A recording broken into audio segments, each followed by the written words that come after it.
আসসালামু আলাইকুম। সমাজকর্মের আজকের ডিজিটাল ক্লাসে সবাইকে স্বাগত জানাচ্ছি। প্রিয় শিক্ষার্থীরা, তোমরা নিশ্চয়ই ভালো আছো, সুস্থ আছো। ডিজিটাল ক্লাসের ধারাবাহিকতায় আজই তোমাদের সাথে সমাজকর্মের কয়েকটি গুরুত্বপূর্ণ বিষয় নিয়ে আলোচনা করব। তোমরা নিশ্চয়ই পূর্বের ক্লাসগুলো মনোযোগ সহকারে দেখেছো এবং শুনেছ। প্রত্যেকটি ক্লাস গুরুত্বপূর্ণ। একটি ক্লাসের সাথে আরেকটি ক্লাস কিন্তু লিঙ্ক থাকে, যেন every class is equally important for you. So তোমরা এগুলো মনোযোগ সহকারে দেখবে, না হলে বুঝতে অসুবিধা হতে পারে। যাই হোক, আমরা আলোচনা শুরু করব। সাথে আছি পুরো ক্লাস জুড়ে আমি মোহাম্মদ রুকনুজ্জামান, প্রভাষক সমাজকর্ম বিভাগ, রানী ভবানী সরকারি মহিলা কলেজ, নাটোর। তো আমরা প্রথমেই দেখে নিই যে আজকে আমরা কোন কোন বিষয়ে আলোচনা করতে যাচ্ছি। সে বিষয়গুলো আমরা একটু দেখি, যে আজকের পাঠ রূপরেখা মানে কোন কোন বিষয়গুলো আমরা আলোচনা করব সেটি এখানে দেওয়া আছে। যে সমাজকর্ম কি, সমাজকর্মের বৈশিষ্ট্য এবং সমাজকর্মের মূল্যবোধ, আমরা স্পেসিফিক এই বিষয়গুলো নিয়ে আলোচনা করব।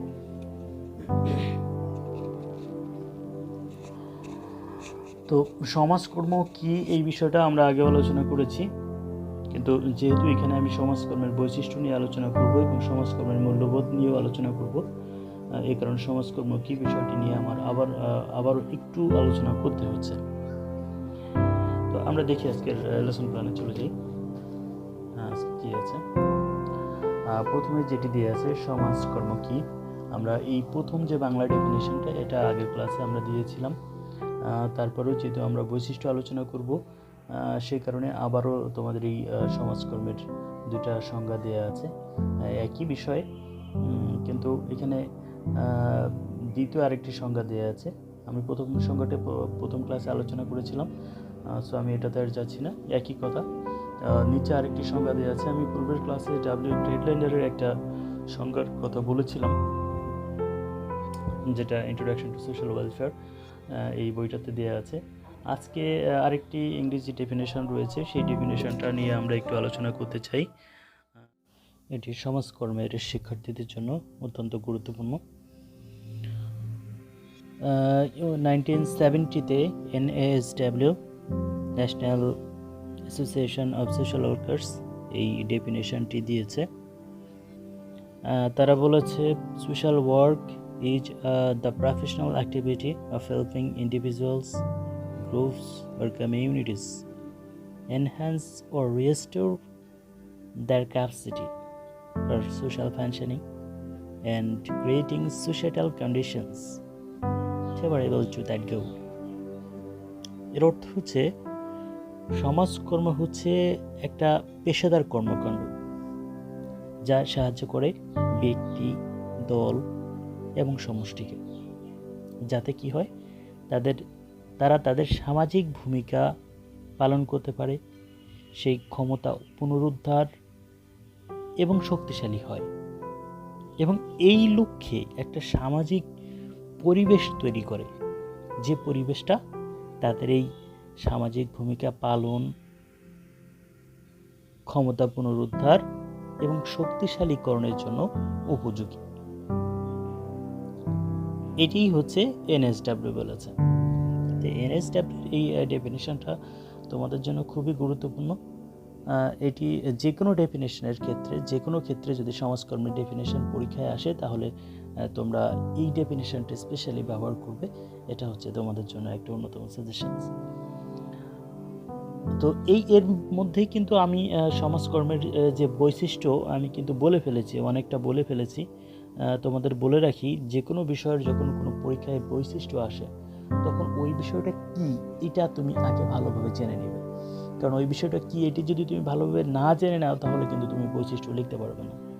তো এটি অবশ্যই মাথায় রাখবে যে ওই বিষয়টা আসলে কি, সেটি তুমি আগে ভালোভাবে মাথার ভিতরে ঢুকিয়ে নিবে, তাহলে তোমার জন্য লিখতে সুবিধা হবে। তো এটাই হচ্ছে আমাদের সমাজকর্মের মেইন ডেফিনেশন। কারণ একটা বিষয় তুমি যদি ন্যাচারালি জানতে পারো, যদি ভালোভাবে জানতে পারো যে ওই বিষয়টা কী, তাহলে কিন্তু তার বৈশিষ্ট্যগুলো নিজের থেকেই বলা যায়। এটা আলাদাভাবে বলার কিন্তু দরকার হয় না বা পড়ার দরকার হয় না। তারপরেও যেহেতু তোমাদের এটা মাঝে মাঝে তোমাদের পরীক্ষায় আসে, সেজন্য আমি আলাদাভাবে তোমাদের আলোচনা করছি যাতে তোমাদের জন্য সুবিধা হয়। এখান থেকেই কিছু পয়েন্ট আউট করা আছে, এটা তোমাদের জন্য বুঝতে সুবিধা হবে। তারপরে দেখি আমরা এখানে কি আছে। সমাজকর্মের বৈশিষ্ট্য এখানে দেওয়া আছে। সমাজকর্মের বেশ কিছু বৈশিষ্ট্য এখানে পয়েন্ট আউট করা আছে, এটা তোমাদের জন্য খুব সুবিধা হবে।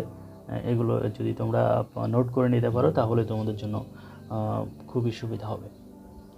তবে এই যে সমাজকর্মের যে বৈশিষ্ট্যগুলো এখানে দেওয়া আছে, এটি কিন্তু আগেই বলে নিই, সমাজকর্মের যে বিষয়টি এখানে দেওয়া নেই সেটা হচ্ছে এটা মূলত 5টি থিমেটিক ইস্যুর উপর ভিত্তি করে কিন্তু এই বৈশিষ্ট্যগুলো মূলত এখানে ফাইন্ড আউট করা হয়েছে।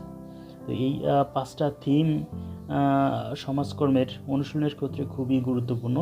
এই 5টা থিম হচ্ছে, আমি বলি, সেটা হচ্ছে firstly commitment to social betterment, তার মানে হচ্ছে যে সমাজকর্মের যে সামাজিক কল্যাণ সাধনের একটা প্রতিশ্রুতি থাকে।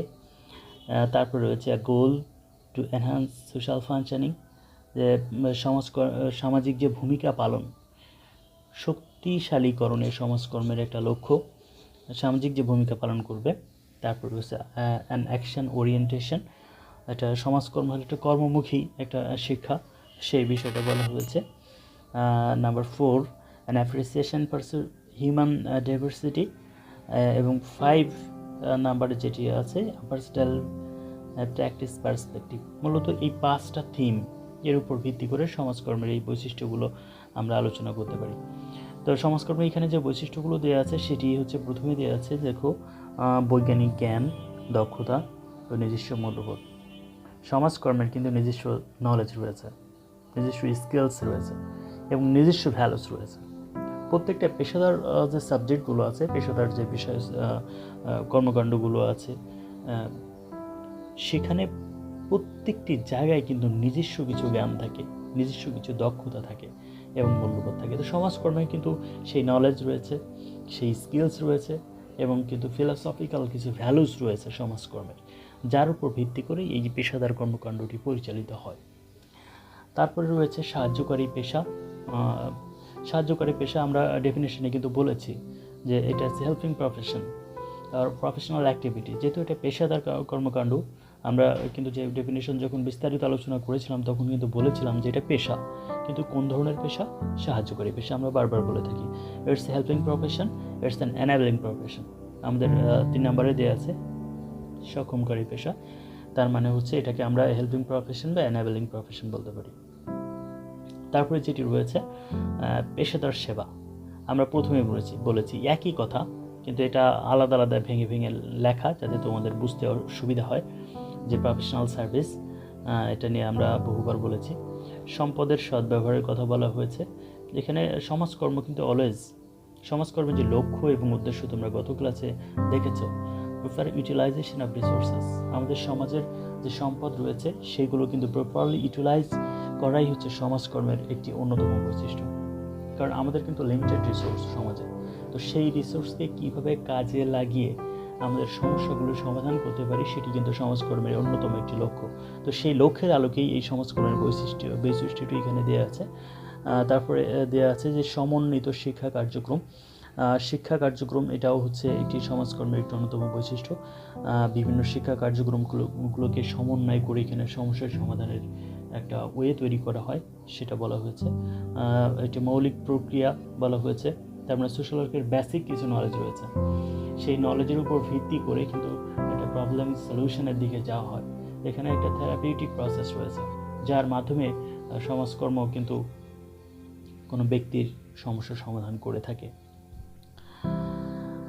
তারপরে যে রয়েছে যে ইতিবাচক সামাজিক পরিবর্তন, the main goal and the main characteristics of social work is to bring a positive change in the society. আমরা দেখো সামাজিক একটা পরিবর্তন, সেই পরিবর্তনটা বিভিন্ন ধরনের হতে পারে, নেতিবাচক পরিবর্তন হতে পারে, ইতিবাচক পরিবর্তন হতে পারে, কিন্তু সমাজকর্মের যে বৈশিষ্ট্য সেটি হচ্ছে সমাজে একটা ইতিবাচক পরিবর্তন আনা। দেখো তোমরা ডেভেলপমেন্ট সম্পর্কে জানো, উন্নয়নটা কি? উন্নয়নের প্রথম শর্তই হচ্ছে কিন্তু যে পজিটিভ চেঞ্জ, তারপরে হচ্ছে ইকোনমিক ডেভেলপমেন্ট বা অন্য কিছু ইকোনমিক ইস্যুস বা সামথিং আদার্স। তো এখানেই হচ্ছে সেটা বলা হচ্ছে যে সমাজের একটা ইতিবাচক পরিবর্তন আনা হচ্ছে সমাজকর্মের অন্যতম একটি বৈশিষ্ট্য। তারপর বলা হচ্ছে মানুষের জীবন মানের উন্নয়নের প্রচেষ্টা। সোশ্যাল ওয়ার্কার্স অলওয়েজ ট্রাই করে কিসের জন্য? To maintain, to lead a standard ways of life, সমাজ জীবন মান উন্নয়ন করা, একটা ন্যূনতম জীবনবোধ গড়ে তোলা এবং সেটাকে মেনটেন করা, সেটাকে কন্টিনিউ করা, এটা সমাজকর্মের একটি অন্যতম বৈশিষ্ট্য। তারপরে রয়েছে সরকারি ও বেসরকারি কার্যক্রমের সমন্বয়।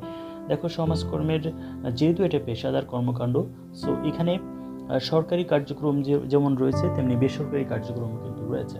সমাজকর্মের কাজ হচ্ছে এই সরকারি কার্যক্রম এবং বেসরকারি কার্যক্রম এদের মাধ্যমে সমন্বয় সাধনের মাধ্যমে মানুষের সমস্যার সমাধান করা।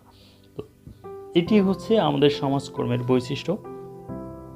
এছাড়াও আরও বেশ কিছু বৈশিষ্ট্য রয়েছে, যেটা আমি প্রথমে এই 5টা থিমের কথা বলেছি, সেই থিমগুলো অনেক সময় এই বৈশিষ্ট্যের মধ্যে নিয়ে আসতে পারো, তাহলে তোমার বৈশিষ্ট্যগুলো আরও বেশি হবে, লিখতে সুবিধা হবে। তবে এখানে যে বিষয়গুলো দেওয়া আছে এটি মূল বিষয়গুলো এখানে আলোচনা করা হয়েছে, তোমরা এগুলো যদি একটু নোট করে নিতে পারো তোমাদের জন্য খুবই সুবিধা হবে। আমরা দেখি তারপর কি আছে। সমাজকর্মের বৈশিষ্ট্যের পর এবার আমরা যেটি দেখব সেটি হচ্ছে সমাজকর্মের মূল্যবোধ। আমরা এটাকে বলে থাকি যে philosophical values of social work, সমাজকর্মের যে দার্শনিক মূল্যবোধ বা সমাজকর্মের মূল্যবোধ। প্রত্যেকটা প্রফেশনের কিছু ভ্যালুস থাকে, যে ভ্যালুসের আলোকে ওই প্রফেশন তার কার্যক্রম কন্টিনিউ করে। যেমন ডাক্তারদের কথা যদি আমি বলি, তাদের একটা ভ্যালুস আছে, সেই ভ্যালুসের আলোকে কিন্তু ডাক্তারি প্রফেশন তারা কন্টিনিউ করে। তেমনি সমাজকর্ম যেহেতু এটি পেশাদার কাজ, পেশাদার সেবা ব্যবস্থা, সো এখানেও কিছু ভ্যালুস রয়েছে। আমরা দেখি সেই ভ্যালুসগুলো এখানে কী কী আছে। প্রথমে যেটি দেওয়া আছে সেটি হচ্ছে, দেখো, recognition of the inherent worth and dignity of the individuals. প্রত্যেকটা মানুষের কিছু মূল্য আছে, অন্তর্নিহিত মূল্য আছে, সেই মূল্যকে মূল্যায়ন করা এবং তার যে মর্যাদা রয়েছে সেটাকে স্বীকৃতি দেওয়া। দেখো আমাদের সমাজকর্মের সোশ্যাল কেরিয়ারকে বলা আছে everyone is unique, everyone is potential, but the potentiality always remains in termite mode. The social workers always try to find out that type of potentiality.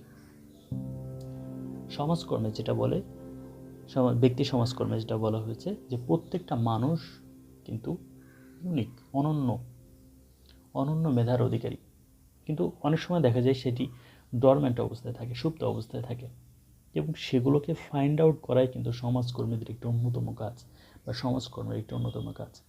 তো এই যে ব্যক্তির মূল্যায়ন করা, প্রত্যেকটা ব্যক্তির মূল্যায়ন করা, যে তার যে গুণাবলী আছে সেটিকে সম্মান করা, রেসপেক্ট করা, এটি সমাজকর্মের একটি অন্যতম মূল্যবোধ।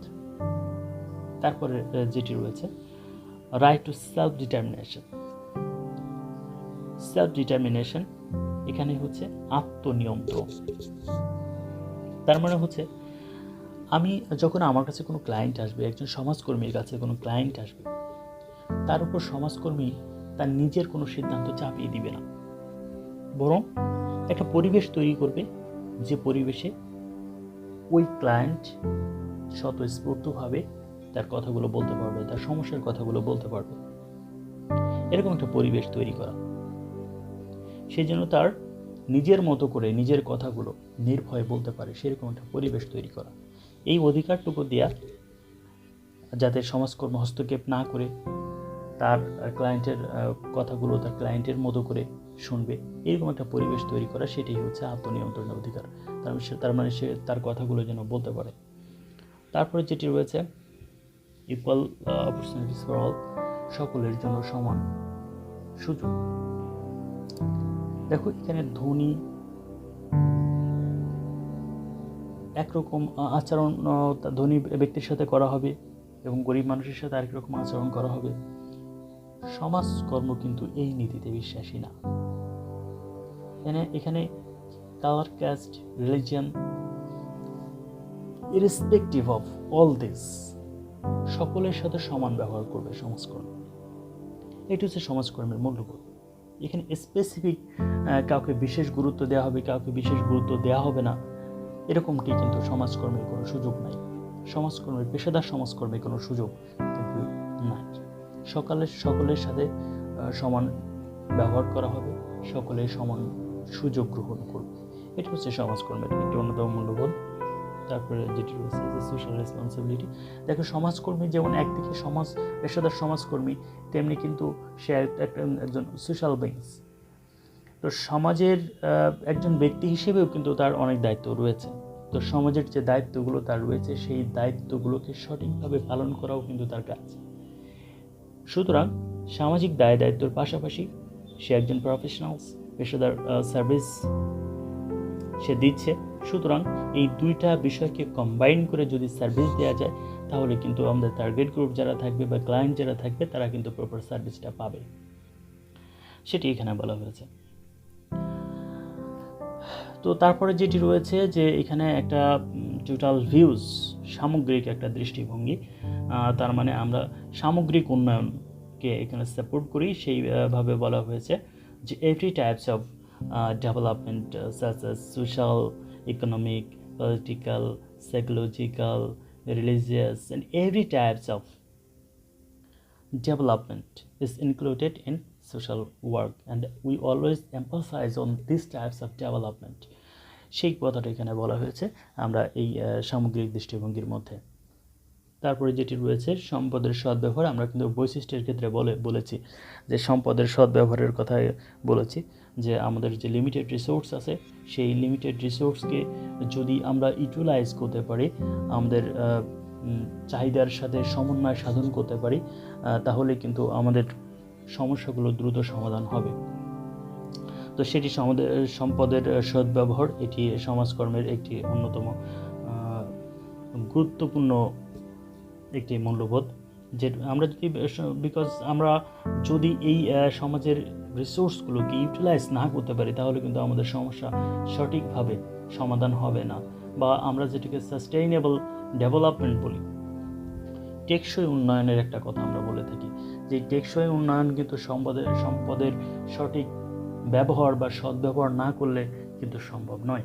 তেমনি এই সাস্টেইনেবল প্রবলেম সলিউশনের ক্ষেত্রেও কিন্তু সম্পদের সদ্ব্যবহার অত্যন্ত গুরুত্বপূর্ণ। তারপরে যেটি রয়েছে আমাদের এখানে ইন্ডিভিজুয়াল ফ্রিডম, ব্যক্তির স্বাধীনতা, এটি কিন্তু খুবই গুরুত্বপূর্ণ। একজন ব্যক্তি, একজন ক্লায়েন্ট আমার কাছে যদি আসে বা সমাজকর্মীর কাছে যদি আসে, তাকে যদি আমি স্বাধীনতা না দিই, পূর্ণ স্বাধীনতা না দিই, তাহলে কিন্তু সে যেমন তার কথাগুলো বলতে পারবে না, তেমনি তাদের প্রবলেম সলিউশন কিন্তু হবে না। সমাজকর্মীর কাছে যদি সে কোনো কথা বলতে দ্বিধাবোধ করে বা কথা বলতে তার কোনো প্রবলেম হয়, সে যদি মনে করে যে না, আমার কথাগুলো এখানে বলাটা নিরাপদ হবে না বা কনফিডেন্সিয়াল কথাগুলো এখানে বলতে পারবো না, এরকম সিচুয়েশন যদি তৈরি হয়, তাহলে কিন্তু তার কথাগুলো সে বলবে না। এই জন্য সমাজকর্মের অন্যান্য যে ভ্যালুসগুলো রয়েছে, সেগুলো মেনটেন করার পাশাপাশি তাকে স্বাধীনতা দিতে হবে, যাতে তার পূর্ণ বিকাশ হয়। পরিপূর্ণ বিকাশের জন্যই মূলত এই ব্যক্তির স্বাধীনতা অত্যন্ত গুরুত্বপূর্ণ। তো এগুলো হচ্ছে আমাদের সমাজকর্মের মূল্যবোধ। আরও বেশ কিছু মূল্যবোধ রয়েছে, বিভিন্ন বইয়ে আছে, যেমন আমাদের মিউচুয়াল টলারেন্স একটা ব্যাপার আছে, যে পারস্পরিক সহনশীলতার ব্যাপার। এখানে সমাজকর্মী কিন্তু প্রচণ্ড মাত্রায় সহনশীল হবে। Social worker must have to be a good listener. সমাজকর্মীকে হতে হবে একজন ভালো শ্রোতা। সে কিন্তু আগে শুনবে, তার নিজের কথাগুলো বলতেই হবে। ক্লায়েন্ট তার কথা বলতে পারুক আর না পারুক, সমাজকর্মী তার কথাগুলো বলবে, এরকম কিন্তু সমাজকর্মের ভ্যালুজের ভিতরে নাই। সমাজকর্মে পারস্পরিক যেমন শ্রদ্ধাবোধ রয়েছে, তেমনি পারস্পরিক সহনশীলতা রয়েছে, এবং সমাজকর্মী একজন ভালো শ্রোতা হিসেবে ওই ক্লায়েন্টের কথাগুলো কিন্তু শুনবে। আর তারপরে রয়েছে আমাদের এখানে কিন্তু ডেমোক্রেটিক একটা বিহেভিয়ারের কথা কিন্তু আমরা বারবার বলে থাকি, যে সকলের অংশগ্রহণ যেমন হবে তেমনি ডেমোক্রেটিক আচরণ হবে, ডেমোক্রেটিক বিহেভিয়ার হবে, একে অন্যের সাথে এর গণতান্ত্রিকভাবে ব্যবহার আচার-আচরণ হবে, কেউ কারোর উপর কোনো সিদ্ধান্ত চাপিয়ে দিবে না। তো এইটি হচ্ছে সমাজকর্মের মূল্যবোধ। এখানে যে বিষয়গুলো আলোচনা করা হয়েছে সমাজকর্মের মূল্যবোধ। তো এই গেল আমাদের সমাজকর্মের যে বৈশিষ্ট্যগুলো আমরা বলেছি, সমাজকর্মের আমরা মূল্যবোধগুলো আমরা আলোচনা করার চেষ্টা করেছি। এগুলো হচ্ছে খুবই গুরুত্বপূর্ণ তোমাদের স্পেশালি সমাজকর্মের শিক্ষার্থীদের জন্য গুরুত্বপূর্ণ। এই ক্লাসটি তোমাদের একাধারে এটা একাদশ দ্বাদশের জন্য যেমন গুরুত্বপূর্ণ, অনার্স প্রথম বর্ষের জন্য গুরুত্বপূর্ণ, এবং পাশাপাশি ডিগ্রির জন্য কিন্তু সমানভাবে গুরুত্বপূর্ণ। So all these are crucial for all of you, especially for the students of social work. You have to listen, you have to watch this video and listen every class carefully to get the depth of this subject. Finally, I would like to suggest all of you again to stay at home and maintain health directions, and finally to enjoy the class. তো তোমরা সকলেই তাহলে সুস্থ থাকো, ভালো থাকো। পরবর্তী class করার আবারও আমন্ত্রণ জানিয়ে আজকের মতো এখানে শেষ করছি। ভালো থেকো।